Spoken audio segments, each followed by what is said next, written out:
Well, how we doing, gear lovers the world over? Another year has come and gone, which means it is time for the top 10 best pocket knives that I tested out here at the channel this year. We've been doing this list for about a decade now, where I take everything that we tested from January 1st of 2025 through till the end of the year to this point, and I highlight with you the top 10 that just stood out to me. They're the cream of the crop, the best of the best, and I have the full spectrum. I got budget friendly all the way up through premium. I got sub 3-inch blades all the way up to 4-inch pocket knives and everywhere in between. And so we're gonna have a ton of fun as I take you along down memory lane over the past 12 months, sharing with you what was hot in the pocket knife arena. If you're new to the channel, welcome. I'm Aaron. This is Gideonstactical. Let's dive in and have some fun. Now let's begin with the best value for an American-made pocket knife that we tested out this year. And that award goes to the Buck Range.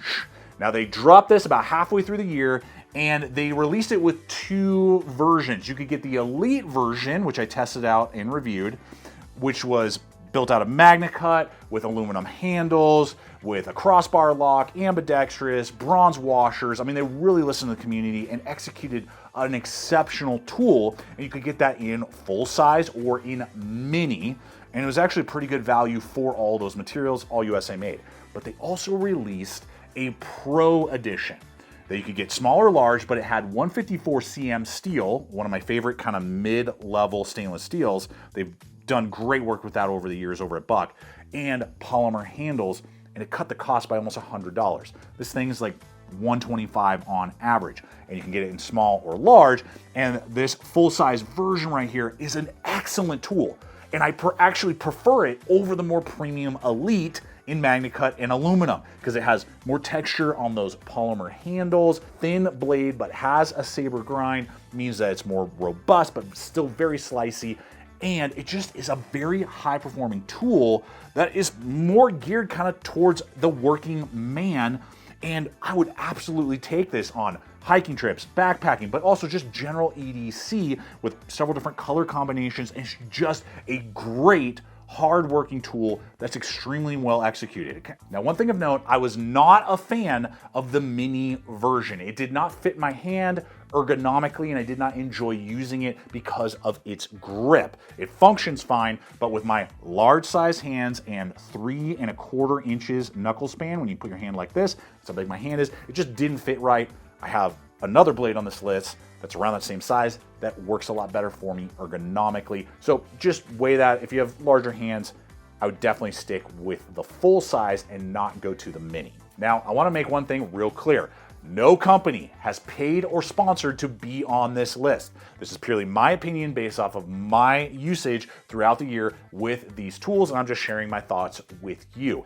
Now, I do have affiliate links to the distributors that I regularly partner with, like my Amazon store, along with distributors like Blade HQ, DLT Trading, Knife Center, and several others. Those are all going to be included in the description box below. So if a particular tool stands out to you and you want to try it for yourself, you can check those links below, and I will have chapters in the timeline below as well, so that you can hop around. If one tool stands out to you, you can go back and rewatch to really decide if it makes sense.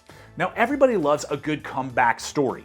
That's why Rocky 1 and 2 are some of the best movies ever made, and I dare you to tell me otherwise. And so, when it comes to pocket knives, the best comeback story of the year goes to Zero Tolerance, and it was made possible by the introduction of the 0203 design. Guys, not only is this the biggest, heaviest folder in our list today, but it brings Zero Tolerance back to what so many of us love, to their roots. Heavy duty, overbuilt, big pocket knives. That's what they were known for when I first got into knives, when I first started this channel over a decade ago. But in the last few years, they've kind of strayed from that, doing a lot of carbon fiber and titanium and ultralight and odd shapes and designs and colorways, and it just really didn't speak to me, and I know it didn't speak to a lot of you. And so when they released this model, we got a 4-inch blade made out of M4 steel, a great steel. I love that. And in fact, we have more M4 knives today that we're looking at than MagnaCut knives on this list, which is crazy. But M4 steel really holds up well, and then it's got G10 handle scales, with steel liners, and a Duralock with manual washers. No ball bearing nonsense on a huge overbuilt folder like this. It weighs about 6.6 ounces and it's just a brute. It is heavy duty, but so capable. You could carry it in hiking and backpacking and camping scenarios, but you could use it in more self-defense roles and applications, or just if you're that guy, kind of like myself, who loves heavy overbuilt folders. I used to be kind of an ultralight guy. I've really strayed away from that in recent years. I have a few, but man, this blade, it's fast, it's easy to deploy, but it's large and capable, and it brings us back to what ZT was, and I hope that they continue to follow suit. A few of their other folders were similar and kind of overbuilt, burly, and using kind of more tactile materials, so I hope that they continue down that line. But man, is this a great extra large blade, but it also means that ZT may be on the comeback trip for us knife lovers. Leave a comment below too, and let me know what you guys think. Do you prefer the more overbuilt designs that ZT is known for, or the more light, carbon fiber, ultra premium material type of designs? And throughout this video, guys, please leave comments of your favorite blades, the ones that you carried the most, that really stood out to you. I have learned about so many epic blades because of you in the comments section. So please be sharing your own list in the comments below. Okay, so if that's the biggest blade on the list, what's the best sub 3-inch knife that we tested out this year? And I tested out several, but this one easily takes the cake, and there may be a few reasons why you need a compact blade. A lot of places in the world have pretty tight blade length restrictions, so you need something that's under 3 inches, or you just prefer compact, small knives for whatever reason. It's just easier for you to carry. Well, this one, no brainer. It's the Demco Knives Shark Cub, and there are 3 different variants that you can choose from. This is the introductory AUS 10 version in the steel with polymer. It's actually the most ergonomic as the handles are a little rounder and fuller. Ambidextrous with the iconic Shark Lock spine lock design. But if you want to upgrade, because that one's going to come in at just under $100, you can upgrade to G10 and 20 CV steel for less than $200 currently. And then if you want to go all out, you can go over $200 and you can get 20 CV steel with aluminum handles. And because the cutting edge is 2.5 inches, and from the handle to tip, it's about 2.7, maybe 2.75, means that it is going to fit into a lot of categories of not only possibly legal, jurisdictions, things like that, but just compactability. And the reason why I really connect with these models is the handle length. A lot of compact blades just don't have broad, long handles. This one has just enough to fill out that 3¼ knuckle span. I have full grip, my fingers aren't wanting to fall off, which means I have full leverage, so I can actually use it, not like a scalpel, but like an actual tool. Bear down, get the work done that I need to. And because of that, I'm able to then choose between the different handle materials and different blade steels, and they even have 2 different blade shapes. I prefer the Shark slicey version. They have a more like buoy clip, I guess. I just don't really prefer that design. I think the slicey one actually slices better. So that's the one that I personally would go with, but you have lots of variants, lots of price points, lots of steel choices, and they just work if you need a compact blade that doesn't feel like, I don't know, a little micro tool, and actually can be used better than you might think. So that is our winner for the best sub 3-inch blade of 2025. Now next up, I have the best kept secret of the year. This knife, for some reason, has just completely flown under the radar. I haven't seen a lot of posts about it, haven't seen a lot of people putting it in their list, but I bought it early in the year and was just thoroughly impressed, and it regularly makes it back into my EDC rotation. Now, the pocket knife I'm talking about is the Spartan Blades Poros. Now, this is in their bronze series, which are made over in Taiwan with excellent execution based off of some of their more premium models usually.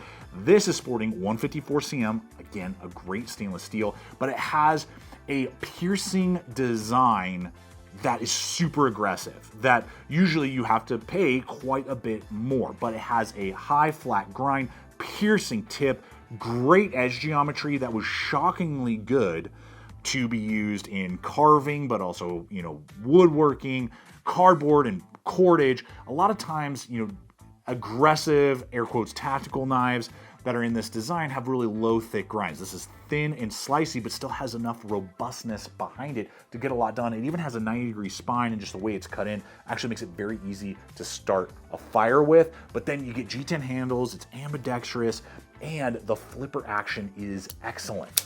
Really smooth, it runs on ball bearings. It's one of the few liner locks in 2025 that I actually enjoy carrying. It's very easy to engage and disengage, and they have a couple different color combinations, and the best part, I paid like, I don't know, $115, $124, which when you look at some of Spartan's more premium designs, this is less than half the cost, but you're getting all of the DNA that goes into those designs. So it's a really cool blade, has a lot of uniqueness to it. When you whip this thing out, people are gonna be like, whoa, what the heck you got there? And it's capable to boot. It's not gonna break the bank as well, and it's just totally flown under the radar, and I think needs a lot more love going into 2026 than what it's seen so far. But leave a comment below. Let me know, especially if you own one of these already, how has it been performing for you? Do you like it? And why do you think maybe not a lot of people have picked up on it? Now remember, just because something is cheap doesn't mean it's a good value, because it may not do what you were hoping it could do, like do its task.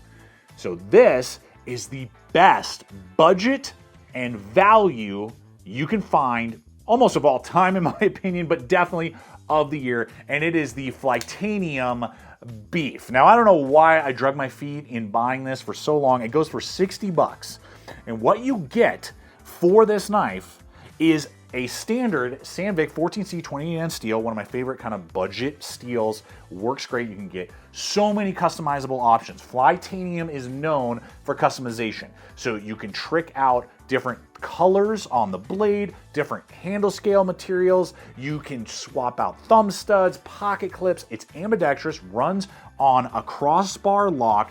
G10 handles is how it comes standard. You can grip that sucker. It's big, it's full, it's overbuilt and beefy, but here's the best part.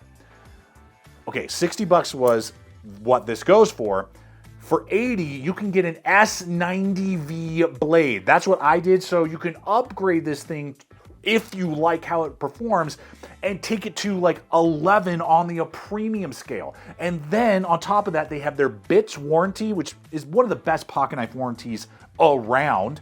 And you can, at cost, purchase any of the hardware pieces. So if something gets busted, broken, it's like $2, $3. And they have that right there on their site. And you can also customize it with titanium handle scales if you want. Really, the options are endless, and it's really kind of like a template to customize your own pocket knife, and it starts at $60, and it's just a good tool. It just gets work done. I really enjoyed using it. I will be honest, at least to me, it's not the prettiest knife in the shed, but it sure is one of the coolest knives, and when you actually start using it, you fall in love with the design. That's for me. Leave a comment below on what you think about the Beef and what was your favorite high value budget folder of the year. Now, if you're able to carry it, who doesn't love a good automatic? Push button, fires out the blade, and you're ready to use the tool. And there were actually several that I tested out this year, and I have to say, just as a whole, Zero Tolerance and Kershaw crushed it in American-made autos that were just extremely high value and extremely high function. This was actually a very hard auto to choose. The Launch by Kershaw, USA made 21. The Launch 21 is based off a previous model. I can't remember if it's like the Launch 16 or 20, I don't remember. Anyway, that was a good blade, but I had some critiques because it was a Tanto and it had one of Kershaw's not so good pocket knives. And I said, put a Bel Air pocket knife on it, give us a drop point, rerun the blade, and they did exactly that. They literally, the next year, we see that. We get a drop point with some really cool swedging, M4 steel, so you're getting this really premium steel, really good performing tool that is gonna hold a really good edge, very fine, wicked sharp, and it's pretty robust. I think it's 0.156, so like 330 or 530 seconds. But actually cuts really, really well. And then you have the nice launch action, fires out, really snappy aluminum handles with a really cool kind of throwback to the Blur design with aluminum and then tread inside of it right there. Really well done, ambidextrous with the Bel Air pocket clip. I think last I checked it was like $155. So you get an auto, USA made with M4 and all these things. I mean, under 200 is mind-blowing. Around 150 is bonkers, and I think it's the best auto. Really, the only critique I had with it is that the button is basically flush with the body. With gloves on, you can actuate it. You kind of got to get used to it. It would have been great if they had scalloped the handle slightly and maybe raised the button just a hair. That's the only critique I have, but without gloves on, you can fire this thing all day. I find the button right away, and it's just a really cool, like, copper color. Just really, really spoke to me. And of all of the autos we tested, it's the one that is my favorite of the year that we tested here on the channel. But if you scored yourself a launch this year, which one was it and why? Now, our next category is a 2-for-1, because not only is it the best assisted knife that I've seen in years, but it's the best direction for a company I've seen in a while, like a new direction that they're going in, and I hope that they continue to go down this path. And the knife that we're talking about is the Cold Steel Swift 3.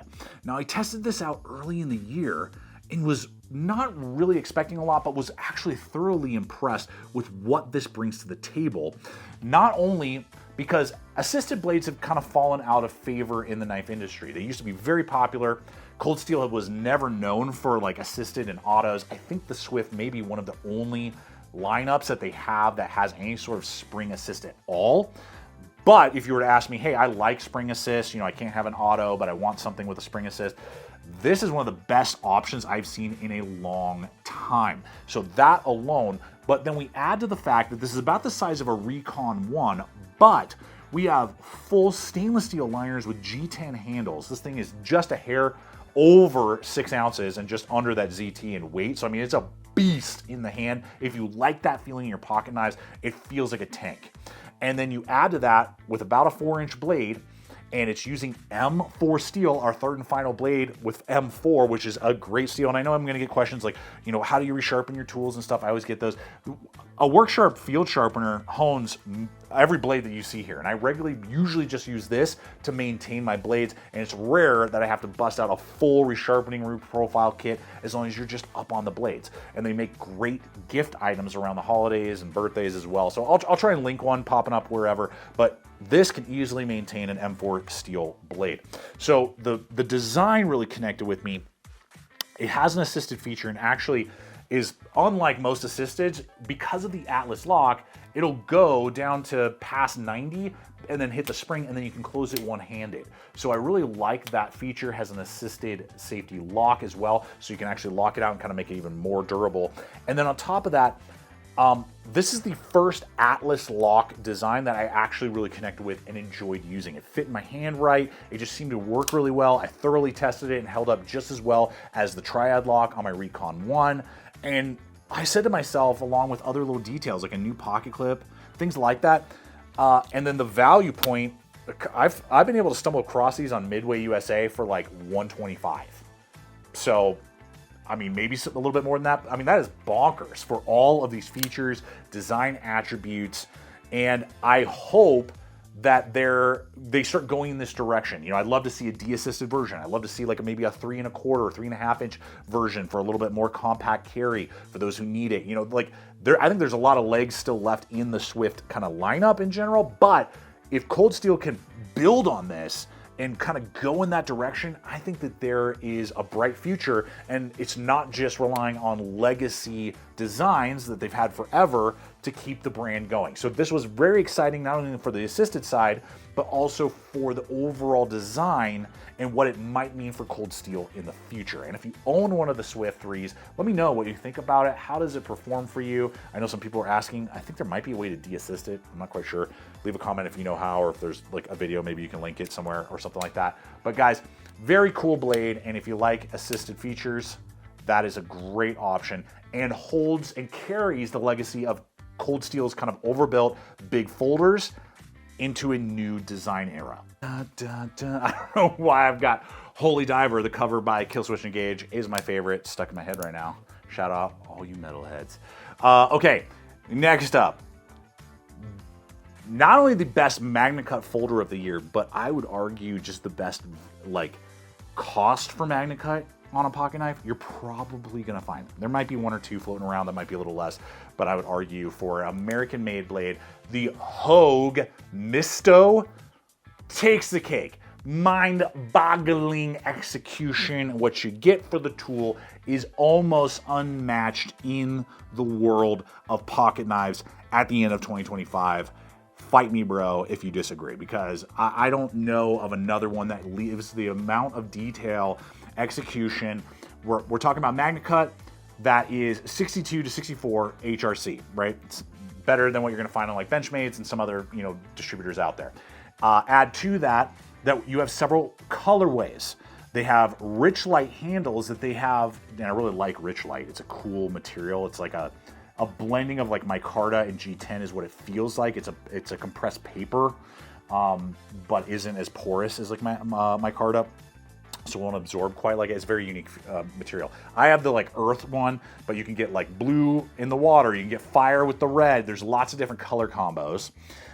It's over 3 inches of blade length, got a full size hand, so I can get full grip on there. It's not like micro and mini. Has liners, so it's got some rigidness to it, but still very lightweight. Has titanium offsets. All of the color that you see here, that green thumb stud, the flow through studs right there, all of that are titanium accents, which is just like bonkers to me. And then you have topo patterns or different patterns on the handles depending on what you're doing.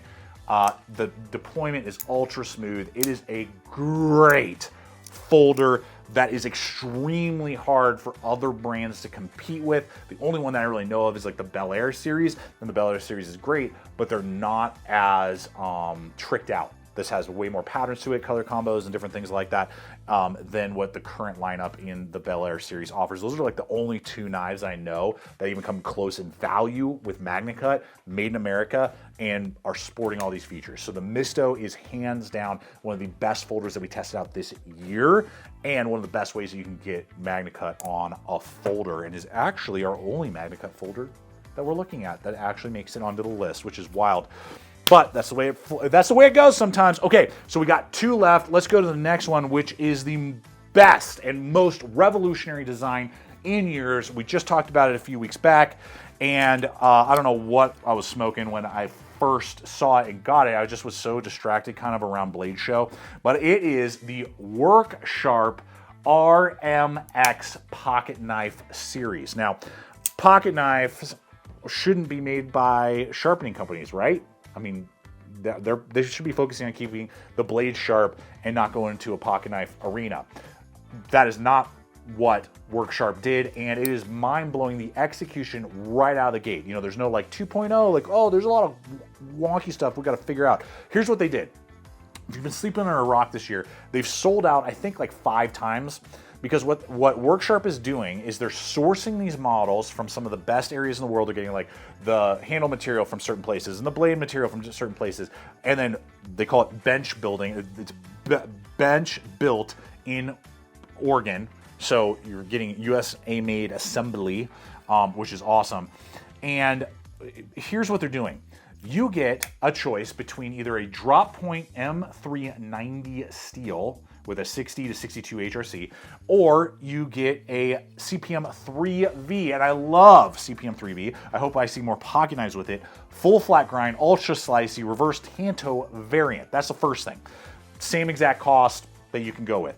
Then what makes this truly unique is that they ship in manual format. So it's a push button lock, and then you open and close the blade like that. But it ships with a secondary auto mounting spring. So you have to do it yourself. It's super simple, it takes 5 minutes. The instructions are so easy. It's the easiest thing in the world to swap out. It has all the tools, everything comes with, it's not extra.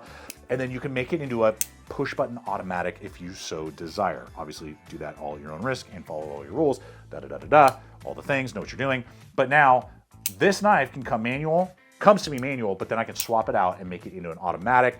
And then they have a single piece of magnesium that has been milled as the housing for the body. Ambidextrous. Here's the best part. You're probably thinking to yourself like, okay, those materials, $300. That's what I thought. When I got it, Work Sharp sent it to me. And I was like, okay, it's like $300, interesting. And I was just so busy with other stuff. I just kind of slept on it for a few months, and then I circled back to it, and then I realized what it was, realized what it could do, started using the blade, and then realized that it costs 140 bucks. Starts at 140 bucks. For the full-size version, they have minis as well that are a little bit smaller. Haven't tested those. Wow. Most revolutionary pocket knife, I would argue, definitely in years, maybe ever, because I've been doing this for over a decade. Never seen anyone be able to execute these things at these prices with these type of materials all put together. You can watch the full review. I have full reviews on every single knife we're talking about today, so you can check those out that I did throughout the year. I go into deep detail with that. Let me know what you think. If you already own one of the RMX Remix from Worksharp, do you like it? Do you not? And do you carry it auto? You can swap it back and forth anytime you want, in like 5 minutes. Or do you carry it manual? I really struggled with this one between, honestly, mainly the Misto and this one. But when I asked myself, what was the pocket knife design that I carried the most often throughout the year? It found its way into my pocket more than any of these other ones. All these are great. I've carried these extensively, and they've kind of been the main rotation unless I'm testing another folder and doing a review on it. But if you were to ask me, like, when there's no testing going on, and I'm like, okay, which one did I grab because of the design the most this year? It was, without a doubt, easy, the Benchmade tagged out in the G10 handle with the S45 VN steel. Mainly because I love the orange colorway matched with the green. I appreciate the G10 density that knives like a bug out and things don't have because of the grivery and the polymers and the clackiness.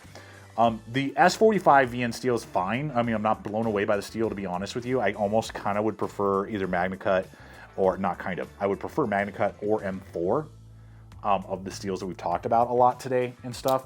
But it's fine and it gets the job done for sure. It's really the size to weight ratio to style. I love the swedge, the clip point buoy style reminds me kind of a Buck 110, but obviously has the crossbar lock that, the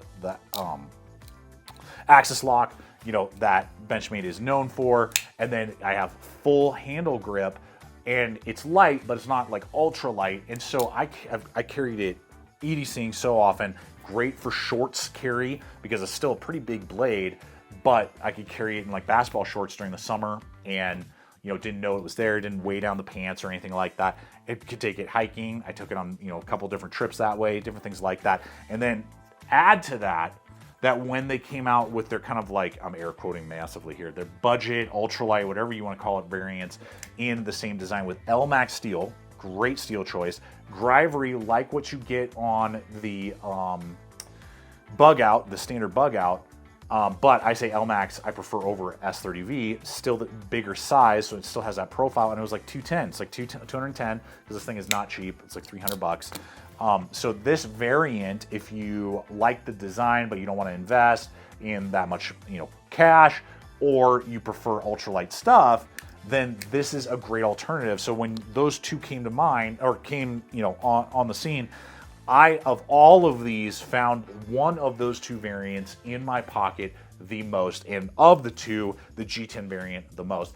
And therefore, I guess I have to say it's probably the best pocket knife I tested this year. The best pocket knife design that I tested out this year because of the design and how it was executed really fit the niche and made the most sense to carry in multiple scenarios: hiking, slacks, lightweight shorts, and then just general EDC. So that's me and my mileage, guys. That is the list. That is the top 10 best pocket knives tested here at Gideonstactical for the year.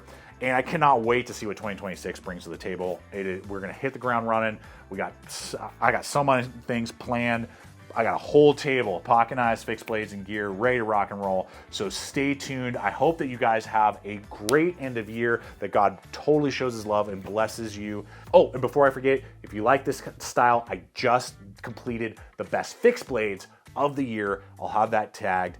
We did that last week. You can go check that out as well so you can see what fixed blades made the list. And so thanks so much, guys. I invite you to subscribe, like, check out the other video popping up, and until next time, always remember to stay equipped, stay prepared, and I'll see you out there.